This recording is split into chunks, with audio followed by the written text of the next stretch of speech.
지금 녹화가 시작됐죠? 예.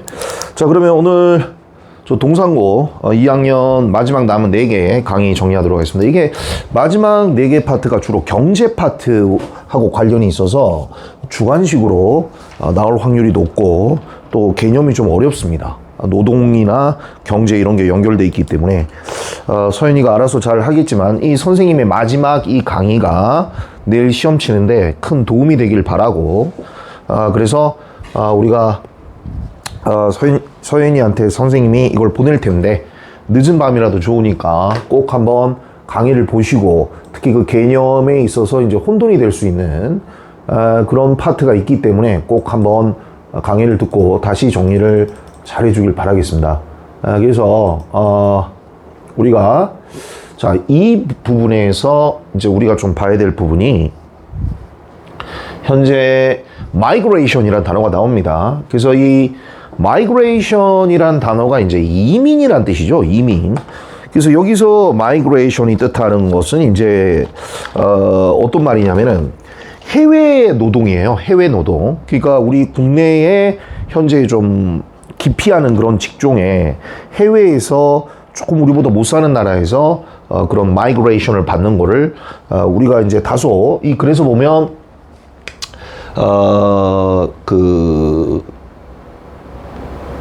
항상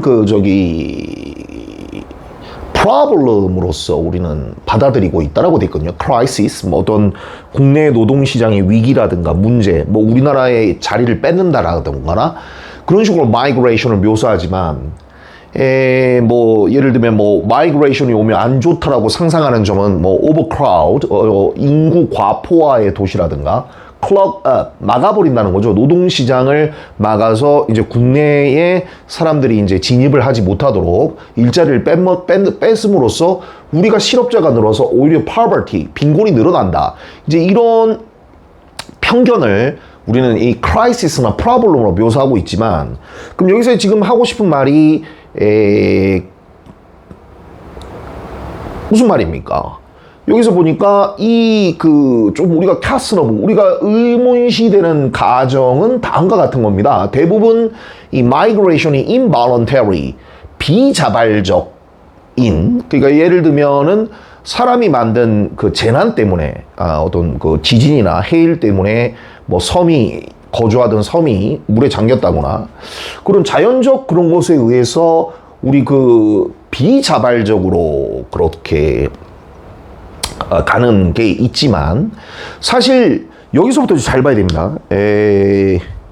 하지만이라고 돼 있죠. 하지만 이 현실은 뭐냐면은 훨씬 더 복잡하다는 거죠. 지금 우리가 말하는 해외에서 막연히 노동자가 들어와서 우리나라에 거주하면서 인구 과포화 문제라든가 우리나라의 노동 자리를 뺏는다거나 이러한 어떤 그것에 대한 우려는 사실 대부분 좀 비자발적 어떤 그런 마이그레이션에 한해서였고 현실은 훨씬 더 복잡하고 상당히 많은 이주민들이 단지 뭐를 찾아서 들어온다는 겁니까?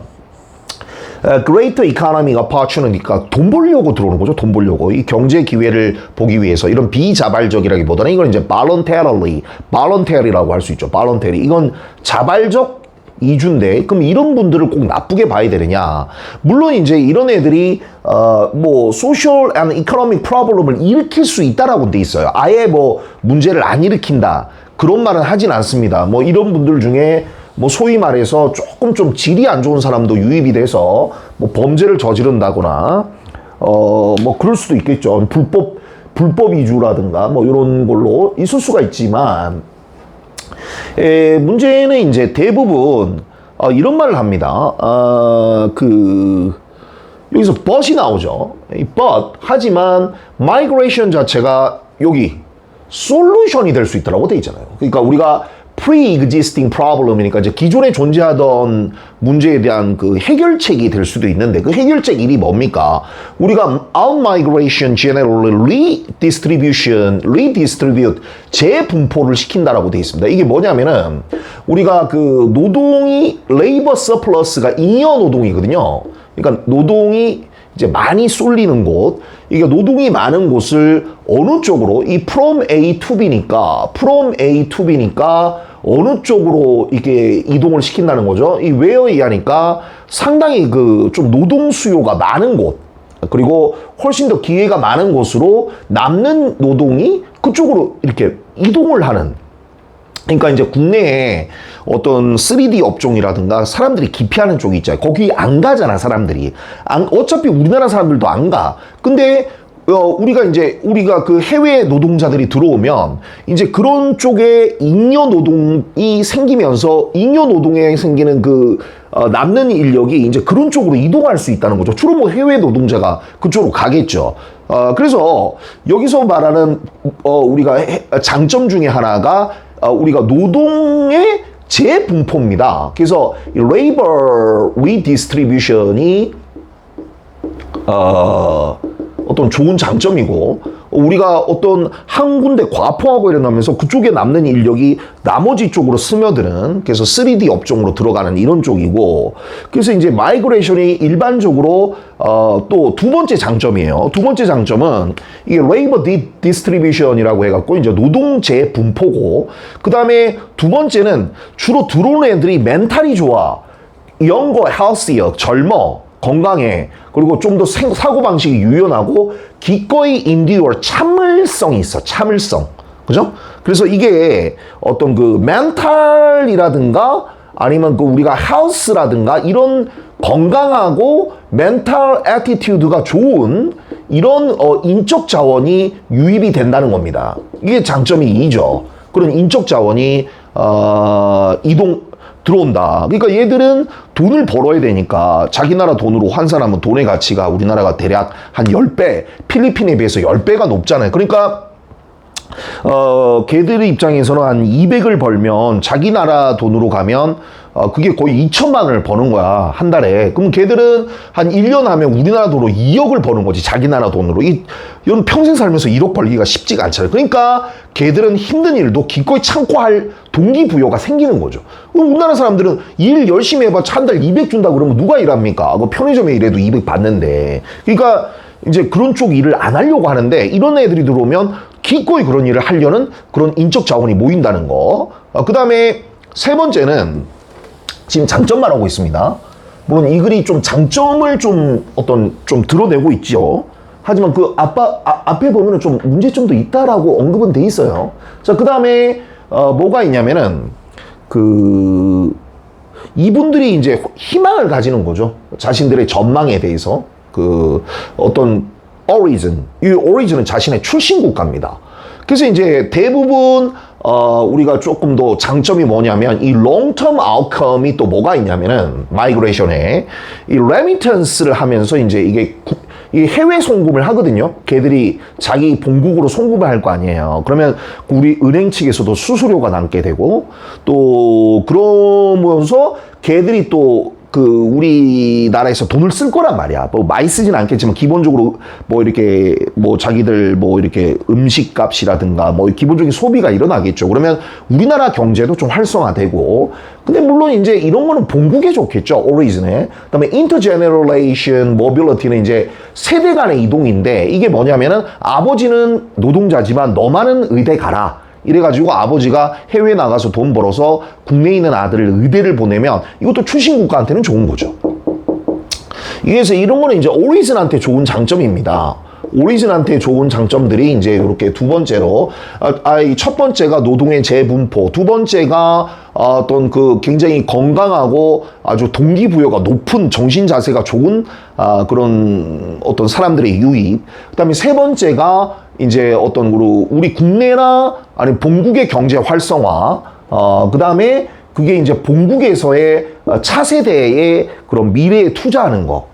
그래서 좀 더 이게 긍정적인 롱텀 이펙트를 일으키고, 이게 결국은 출신 국가에게도 좋고, 그다음에 이 데스티네이션은 현지 국가, 노동을 일하는 그런 목적 국가에도 양쪽으로 다 좋은 것이다라고 돼 있습니다. 서로 윈윈 하는 거죠. 여기서는 우리나라에서는 뭡니까? 좀 3D 업종에 대한 일자리를 구해서 좋고, 그래서 우리나라도 그 나름대로 경제가 돌아가게 되고, 또 얘들이 우리나라 머물면서 소비를 하게 되고, 그 다음에 얘들이 해외로 돈을 송금하게 되면 거기서 또 수수료가 남게 되고, 그 다음에 얘들의 돈을 받은 본국은 이게 곧 수입이 되잖아요. 그러면 얘들은 이걸로 또 그 나라 경제가 돌아갈 거 아닙니까? 그러면서 그쪽에 있는 자기 가족들의 다음 세대에 대한 미래를 투자할 수도 있고, 그러니까 서로 파괴적이지가 않은 거지. 그러니까 이 글은 뭔가 좀 장점에 대해서 좀 이야기를 했다라고 볼 수 있죠. 물론 내용상 물론 단점도 있다라고 돼 있습니다. 뭐 일부의 문제가 일어날 수 있다라고는 돼 있기 때문에.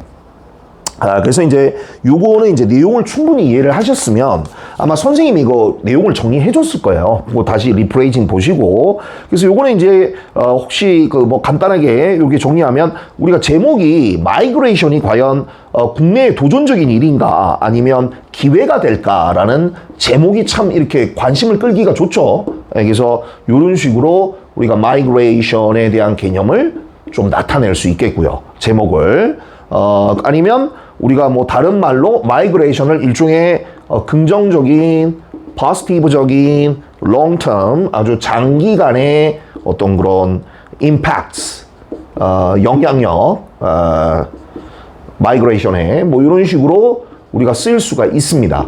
그래서 여기서 이제 우리가 레이버 리디스트리뷰션에 관한 말, 그 다음에 휴먼 캐피털 퀄리티, 선생님 적어줄게요. 요거. 그러니까 우리가 노동의 재분포가 일어날 수 있고, 장점은 리디스트리뷰션, 노동의 재분포, 3D 업종으로 남는 인력이 이동할 수 있다. 그 다음에 두 번째가 아주 좋은 노동 자원이 들어올 수 있다. 그러니까 뭐 기술의 숙련도라기보다는 좀 젊고 건강하고 기피하는 직종에 그래도 정신 자세가 굉장히 좋은 그런 휴먼 캐피털, 인적 자원이, 퀄리티 있는 자원이 들어올 수가 있다. 그 다음에 세 번째가 이코노믹 그로스에 기여한다. 물론 이제 주로 출신국가에 기여를 하겠지만 그래도 얘들이 우리나라에서 돈을 쓴단 말이야. 얘들도 모여서 모임 가지고 어디 가서 쇼핑하고 소비를 하겠죠. 이코노믹 그로스에 기여를 서로 하는 거고, 그 다음에 역시 그 인터제너레이셔널이라고 해가지고 이제 세대 간의 그런 어떤 이동, 그러니까 세대 간의 이동성이라는 거는 이제 비록 아버지는 노동자지만 너만은 과학자가 되어라. 내가 대학 등록금 대줄게. 뭐 이런 거. 세대 간 이동. 주로 이제 에듀케이션 쪽에 투자를 하겠죠. 그래서 이제 그 나라 자신의 자녀한테 이제 투자를 하는 것이고, 다섯 번째는 이제 우리가 그 문제를 해결할 수 있습니다. 이게 문제 해결이란 게 이제 일반적으로 그 본국에 혹은 우리가 그 destination, 이 현재 그 노동을 제공하는 이 목적지 측의 어떤 이 unemployment, 그러니까 여기서도 실업이 해결되는 거죠. 그죠? unemployment and poverty, 뭐 이런 여러 가지 고용이 안 된 실업으로 인해서 발생하는 빈곤을, 이건 출신국가에 되겠네요. 그죠? 이 출신국가에서의 이 실업률을, 빈곤을 그 현지의 국가로 가서 돈을 벌음으로써 출신국가의 문제를 해결해 줄 수도 있고, 또 반면에 이거는 우리나라에서는 또 레이버 리디스트리뷰션이 일어나면서 3D 업종에 또 업종이 돌아가잖아요. 그러니까 또 문제 해결이 되는 거죠. 근데 크게 이 글에서 장점을 봤을 때는 이제 이 네 가지로 설명을 할 수가 있겠다. 그렇게 보면 되겠습니다. 조금 뭐 또 이게 주관식으로 나올 수도 있기 때문에 이제 보고 적는 이런 거 좀 잘 개념을 정해야 될 것 같고, 자, 그 다음이 어디입니까? 요거죠. 여러분들 이거 굉장히 중요합니다. 이게 근본위제에 관한 내용이거든. 이게 겁나 중요한 내용이 많이 나오는데, 그냥 딱 한마디로 정의를 내릴게요. 이게 뭐냐면은 돈을 갖다가 이제 우리 그 포퓰리즘이라고 하죠. 이게 인기를 끌기 위해서 돈을 갖다가 많이 뿌린단 말이죠, 정치인들이. 그러면 이제 돈을 막 찍어내면 돼요. 그러면 대신에 인플레이션이 일어나죠. 그러니까 물가가 막 오릅니다. 돈의 가치가 떨어지고. 그래서 그렇게 막 마음 먹은 대로 돈을 못 찍도록, 이런 이유 때문에 대부분 나라가 실물의 어떤 금이나 은 같은 이런 물질로 어떤 그 리미티드, 어떤 그 돈의 공급 가치를 제한했다. 즉, 이거는 이제 일반적으로 뺏는 거라고 돼 있어요. depriving. 정부의 그 어떤 그 돈의 발행권, 돈의 공급권을 뺏어버리는 거야. 즉, 그 어디로 향하는 서플라이입니까? 이게 inflationary level 하면 인플레이션을 일으킬 만큼 돈을 막 찍어내는 힘을 이렇게 뺏어버리는 게 금본위제라는 겁니다. 그러니까 이 금이라는 것은 상당히 이상적 목적의 금속이며, 그리고 세계적으로 금이라는 것은 이게 발굴 속도가 빠르지가 않아요. 아주 채굴 속도가 제한돼 있고, 그래서 급격하게 이게 양이 바뀌지가 않기 때문에 돈이야 찍어내면 되지만, 이 금은 그만큼 아주 발굴의 속도가 늦기 때문에 금으로 돈의 공급량을 묶어둔다는 게 이 글의 핵심입니다. 백업한다는 거죠. 그래서 여기서 이제 여러분들이 알아야 될 내용은 이 내용이에요. 그러니까 무슨 내용이냐면, 우리가 이 지폐가 일반적으로 금으로 convertible, 갈아탈 수 있다. whenever individual, 그러니까 개인이 그렇게 할 수 있도록 원할 때마다 그럼 지폐를 가면 금을 주는 거 아니냐. 그러면 이 돈이란 것은 어디까지나 뭡니까? 백업을 차지할 뿐이다. 그러니까 이 돈이란 것은 일종의 그 금에 의해서 가치가 입증될 때 그 돈이 가치가 있다는 겁니다. 그러니까 지폐로 금을 환산할 수는 있겠죠. 내가 뭐 돈을 얼마 주면 금을 얻을 수는 있을 거야. 근데 이제 이게 그 지폐가 곧 금이란 뜻은 아니라는 거죠. 그러니까 그 금에 의해서 이만큼의 가치가 입증된다라는 것입니다. 그래서 여기 보면 어떤 미스리딩을 낳을 수가 있다라고 되어 있습니까? 예를 들면 우리가 뭐라고 상상했을 때 이 금의 가치가 우리가 트랜스퍼 이전되는 거 아니냐. 그러니까 지폐로. 그러니까 이 지폐에 금의 본질이 스며드는 거 아니냐라고. 왜냐면 돈 주면 우리가 금을 주니까 마치 이 돈이 금의 가치를 갖고 있지 않느냐.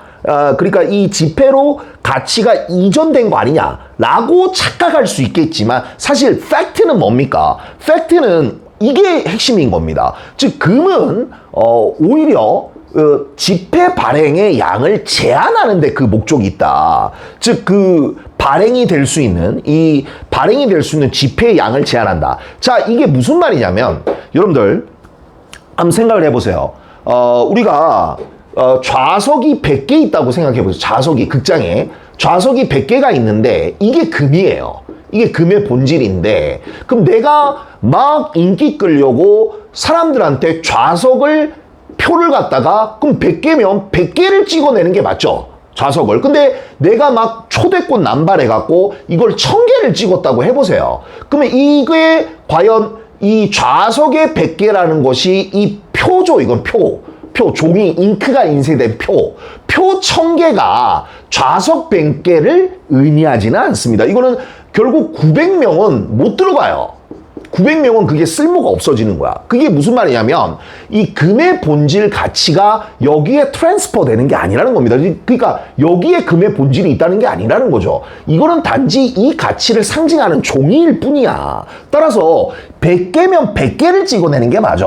근데 여기서 막 인기 끌려고 초대권을 남발해서 1000개를 찍어냈어. 그러면 900명은 못 들어가는 거예요. 종이밖에 안 되는 거야. 그러면 사실 좌석의 본질이 종이에 들어갈 수가 없는 거죠. 그러니까 금 백업제라는 거는 결과적으로 이 좌석의 금의 본질인 것이 결국 100개라는 것으로 이것을 한정 짓는다라는 이 리미트 시키는데 이 목적이 있다는 겁니다. 즉, 이 표가 곧 좌석이다. 이게 아니라는 거죠. 표는 그 좌석을 나타내는 하나의 상징의 수단일 뿐이고, 그 표를 아무리 찍어본들 들어가는 사람은 100명밖에 못 들어가. 그러면 그 천장이 무슨 소용이 있어? 그러면 그 표가 제대로 가치를 발휘하기 위해서는 딱 100개만 찍어야만 그게 가치가 맞는 거거든요. 그러니까 금의 본질은 이 화폐 백업하는 이 본질은 바로 화폐의 공급량을 제한하는 데 있지, 그 금의 가치가 그대로 종이로 들어가는 것은 아니다.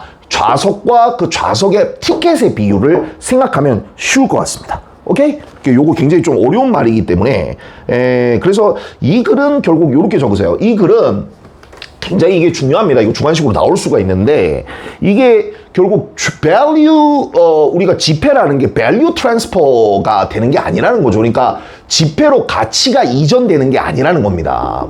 그러니까 지폐로 가치 이전이 아니라 결과적으로 이 금이라는 것이 supply 뭡니까? 이 돈에 대한 공급을 컨트롤하는 즉 리미트를 거는 그런 장치고 결국 이게 돈을 백업하게 된다. 돈의 가치를 백업하게 된다는 금본위제의 주제가 되겠죠. 그래서 이 글의 제목은 이 골드는 일종의 견제 수단이다. 체크가 견제 수단이다. 누구에 대한 정부는 돈 많이 찍고 싶어 하지. 지들 생각하는 정책을 다 실현해서 인기를 끌고 싶으니까. 다음에도 당선되고 싶으니까. 그러니까 머니 프린팅이죠. 머니 프린팅이 돈이 인쇄입니다. 그래서 정부의 government, 정부의 돈 인쇄에 관한 견제 수단으로서의 금, 본위제.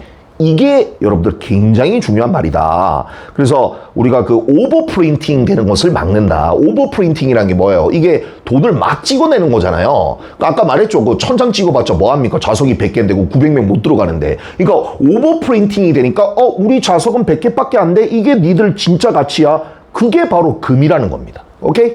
자, 그래서 요거 설명을 했고 자, 그 다음 설명 가도록 하겠습니다. 이게 이제 세 번째가 이거 기억나죠? 우리가 이게 뭐냐면 브레인 데미지가 생겨버린 거야. 그 뭐지? 어디를 be responsible 담당하는 cognitive function인데 결과적으로 그 의사 결정에 기능하는 그 인지 기능을 담당하는 그 뇌의 일부가 데미지가 온 거예요. 근데 이제 이 사람이 안토니오 다마시오라는 연구가가 뭐를 알게 됐냐면 이걸 알게 된 거죠. 그러니까 emotional part of the brain이니까 뇌의 감정적인 부분이 데미지를 입게 되면 실질적으로 reduce 이게 줄어들더라. efficacy 효율이 뭐가 의사결정의 질이 떨어지더라는 겁니다. 그러면 이게 왜 중요하냐면은 우리가 좋은 결정이란 게 어떻게 보면 emotional 감정적 부분도 들어가야 된다는 거거든요. 그러니까 컨정션이 연결이 돼야 된다는 거야. 그러니까 즉 그 delivery 파트니까 심사숙고하는 이성적 파트와 우리 뇌의 감정의 파트가 연결이 됐을 때 사람이 좋은 결정을 할 수가 있다는 겁니다. 이 사람이 로봇가 아니잖아요. 뭐 딱 그 대입한 값에 의해서 움직이는 어떤 인공지능처럼 그렇게 움직이는 게 아니라는 거죠. 그래서 이게 왜 문제가 될 수 있느냐? 문제라기보다는 이게 어디에 모순이 될 수 있냐? 컨트라딕트, 반박한다고 돼 있는데 우리가 전통적인 이코노믹스에서 보면은 우리가 전통적인 애덤 스미스의 고전 경제학이라든가 이런 애들은 이 감정을 무슨 역할로 봤어? 부정적인 역할로 봤다는 거야. 그러니까 의사 결정을 할 때는 감정적으로 결정하면 안 된다. 굉장히 이성적으로 결정이 된다. 이래갖고 여기에서 여기에 도치 안 됐죠. 여기에 어떤 게 있어? 의사 결정이란 게 모델화 될 수 있어. 뭐로? being generated, 만들어지는 거야. 이게 동명사 수동태야. 그러니까 만들어지는 걸로 모델화 될 수 있는데 이게 스토익적인 그러니까 스토아 학파가 있잖아. 감정을 최대한 절제해라. 이성을 활용해라. 그게 스토아 학파인데 스토아 학파의 unemotional fashion이니까 비감성적 접근법 그런 것이 고전 경제학의 모델이란 거야. 그래서 that's why 들어갔죠. 그래서 because 아닙니다. 이 결정이란 게 그때 최적화된다. 이게 고전 경제주의입니다. 이성적으로 감정적으로 하지 말고 이성적으로 분석해서 어떻게 할 건지를 결정한다. 참 좋은 말입니다만은 이 글의 주제는 그게 아닙니다. 이게 뭐냐면 이 증거가 나와 있잖아요. 여기서 뇌에 다친 애가 결정을 못하더라 이겁니다. 물론 이제 딜리버리 파트는 살아있는데 이모셔널 파트가 고장난 거야. 그럼 걔는 논리적으로 이 사고를 전개하는 데는 문제가 없어. 근데 그게 뭔가 결정 자체가 효율도가 안 올라간다는 거야. 왜냐하면 결정을 해야 될 때 결정을 해야 되는데 내가 그 감정이 없어버리면 결정을 제대로 못한다는 거죠. 그러니까 이제껏 우리가 주장했던 감정은 부정적 역할을 한다. 이거에 반박된다는 거예요. 그래서 감정의 건 실질적으로 중요한 역할을 하고 포지티브로 오히려 긍정적 역할을 한다는 게 고전 경제학과 컨트라딕트 모순되는 지점이지만 이 작가는 뭐라고 말하고 있습니까? 의사결정에 있어서 이성만으로는 사람이 결정을 할 수가 없다. 마음이 가야 된다. 우리 사람 살아가는 게 그렇지 않습니까? 여러분들 내가 뭐 효율적으로 경제적으로만 살 것 같으면 뭐 나 위주로 사는 게 맞죠. 남한테 돈 안 쓰고. 근데 여러분들 내가 아끼는 친구 부모님이 돌아가셨어요. 그럼 그거 돈이 아까워서 안 가야 됩니까? 그럼 가서 내가 그 친구 위로해주고 거기서 내가 그 돈이 뭐 약소하지만 그거 부조하고 그 행위 자체가 인간이 살아가는 하나의 그 어떤 사회적인 룰이잖아요. 그리고 내가 또 어떤 나보다 안 됐거나 힘없는 사람 보면 좀 도와주고 싶고 그럼 그럴 때 그 마음이 내가 행동으로 옮겨지는 건데 그걸 로봇처럼만 생각하면 내가 뭐 의사결정이 안 되겠죠. 내가 돈 쓸 이유가 없잖아요. 근데 그렇게 살면 사람이 혼자 살아야 돼. 그러니까 주위에 사람이 없습니다. 고립됩니다. 그러니까 내가 살면서 사람들과 관계를 맺고 내가 어떤 합리적인 소비를 하기 위해서는 물론 이성적으로 생각하는 것도 중요하지만 이런 이모셔널 파트가 deliberative 그러니까 숙고하는 파트와 결합이 됐을 때 이게 드디어 enhances 증가한다는 거죠. 그러니까 어떤 의사결정의 효율성이 올라간단 말이고요. 이것은 카운터 펀치를 친다는 거야. 반박한다는 거야. 즉 옛날 의사결정 과정에서 전통 경제학, 애덤 스미스라든가 고전 경제학자들 있잖아요. 굉장히 그 수요 공급 곡선에 의해서 인간의 이성에 의해서 경제가 유도돼야 된다. 스토아 학파의 감정을 배제해라. 이성을 활용해라. 이런 것과 전통적으로 받아치는 사상이 된다라는 거였고 이 글의 주제는 결과적으로 뭡니까? 우리가 그 포지티브 롤이죠. 그러니까 우리가 긍정적 그 역할에 관한 그러니까 뭡니까? 그 이모션이죠. 그러니까 우리가 감정에 있어서 즉 decision making이니까 결과적으로 그 decision 우리가 의사 결정에 있어서의 어떤 그 긍정적 감정의 역할에 관한 그런 내용이었습니다. 요약문 이거 참고하시면 될 것 같습니다. 내용은 충분히 설명을 했다고 보고 이제 마지막 설명하고 마치겠습니다. 자, 마지막은 여러분들 여기 보세요. 이게 초콜릿 나오면서 초콜릿이 30개 종류가 나옵니다. 그래서 결국은 아무것도 못 사고 매장 밖을 나가는 이런 굉장히 웃긴 현상이 생기는데 이게 만약에 이 직원들도 마찬가지죠. 직원들도 그냥 너 파리 갔다 와. 공짜 여행 줄게. 이런 막 겁나 좋아합니다. 근데 만약에 하와이행 갈래? 하와이행 가라. 이래도 겁나 좋아합니다. 근데 문제는 얘들한테 그럼 니들 둘 중에 하나 골라. 데스티네이션. 너 파리 갈래? 하와이 갈래? 이러면 덜 행복해지는데 뭐를 고를 것인지에 관해서 뭐를 고르든지 간에 불행해진다는 겁니다. 예를 들면 내가 프랑스 파리를 가. 그러면 그 말은 뭐야? 내가 하와이를 못 간다는 뜻이잖아. 그럼 계속 비행기 안에서 하와이 그림이 그려지는 거야. 내가 하와이 안 가봤는데 거기 바닷가 갔으면 뭐 이런 생각 할 것이고 반면에 또 하와이를 갔어. 그러면 또 그 머릿속에서 내가 유럽 한 번도 안 가봤는데 이번에 유럽 가는 게 그 맞지 않았을까 막 이러면서 인간은 이런 거에 막 멘탈이 나가거든 사실은. 그러니까 이 글에서는 선택지가 많으면 불행해진다. 그러니까 그냥 심플하게 한 개만 제시해줘라. 그러니까 결국 선택이 우리로 강요를 하는 거야. 강요를. 즉 비교를 막 하게 하는 거죠. comparison. 비교를 하고 상대적 불이익에 대해서 인정을 할 수밖에 없게 만드는. 그러니까 선택을 한다는 건 한 개를 못 하는 거니까 계속 그 disadvantage를 떠올린다는 겁니다. 참 이 사람이 간사한 거죠. 어떻게 보면. 그래서 그런 내용이었고 그래서 여기서 보면은 함축 의미로 나올 수 있는 게 이거였죠. 여러분들 보면은 여러분들 요거 있잖아요. 여기 보면 우리가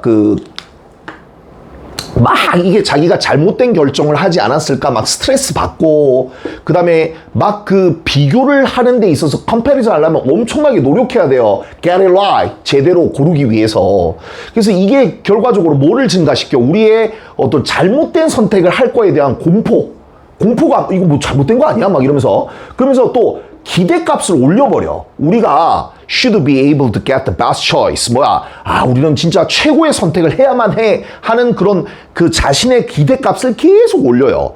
그래서 이게 after가 생략돼 있죠. 그래서 완료 분사가 나오는데 우리가 그럼 선택을 한 후에 내가 I made a decision. 우리가 선택을 한 후에 선택을 먼저 했어요. 그럼 여기 주절이 과거죠. 근데 이거 없애버리고 이게 과거면 having pp로 바뀌는 완료 분사로. 이것도 완료 분사의 성질을 알아야 돼. 그러니까 우리가 선택을 하고 난 후에 비로소 선택을 하면 항상 후회가 시작됩니다. 뭡니까?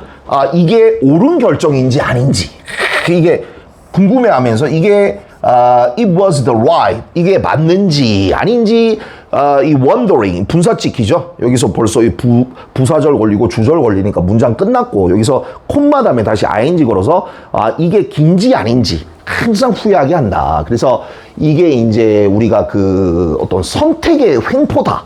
선택의 폭군이다. 뭐 이런 표현이 중간에 나올 거예요. 그래서 여기 나오죠. tyranny of choice. 이거 함축음이 나올 수 있어요. 그러니까 tyranny of choice는 여기 밑에 보면 자유를 준다기보다는 억지로 우리의 의사결정을 constraint 묶어버리는 거예요. 그래서 결과적으로 선택을 하면 한편으로 불행이 증가해지는 원리입니다. 그러니까 선택이 말이 선택이지 선택을 하도록 강요되는 상황이죠. 그러니까 비교에 의해서 끊임없이 자기 자신을 의심해야 되고 또 이거에 대해서 자기가 올바른 결정을 했는지 이 노력을 해야 되고 정신적으로 노력을 해야 되고 그 다음에 여기서 뭐가 들어가? 자기가 틀렸을까 봐 공포감이 들고 그죠? 그러면서 기대치는 또 올라가. 그래서 거기 가서 막 겁나 더 내가 더 잘 막 해야지 막 이런 식으로 막 자기 기대값 올라가. 그래서 이게 이거에 대한 주관식이 나올 수 있어. 요게 쓰는 거 알겠죠? 노력, 정신적 노력에 대한 어떤 그 인지적 과부하, 그 다음에 올바른 결정을 했는지에 대한 두려움, 그 다음에 내가 거기 가서 완전히 본전을 뽑아야 된다라는 그런 어떤 그 부담감. 그걸 여기는 기대감이라고 돼 있는데 그걸 올리고 이게 결과적으로 우리의 의사결정을 오히려 묶어버린다. constrain 한다. 그래서 선택의 폭군이다. 라고 이 함축 의미가 나올 수 있다는 점. 그래서 이거는 이제 이게 이 글의 제목이고요. 그래서 얼마나 how to many 얼마나 많은 옵션이 그 선택이죠. 옵션이 결과적으로 뭐 한다? 우리가 생각하는 다 행복하려고 이렇게 하는 건데 이 행복을 깎아먹는데 undermine 폄하한다. 그죠? undermine이 이게 그 이렇게 한다는 거거든요. 그래서 우리가 많은 옵션들이 오히려 행복을 평가절하할 수 있다. undermine 할 수 있다. 뭐 이게 선택의 역설이다. 뭐 이렇게 말을 할 수도 있겠습니다. 자, 그렇게 해서 우리가 총 이 동상고에 나올 수 있는 모든 범위를 물론 이제 그 3월달도 있어요. 근데 3월달 6개는 이미 그 모의고사지를 통해서 꼭 서연이가 복습을 해주길 바라고 전체적으로 주제문이 뭔지 내가 이 맥락을 잘 이해하고 있는지 그리고 좀 내가 봤을 때 좀 까다로운 어떤 영작으로 출제될 수 있는 복잡한 문장 구조가 뭐가 있는지 충분히 동아시아 공부하고 이런 부분도 좀 잘 마무리해 줬으면 좋겠습니다. 대단히 수고 많았습니다.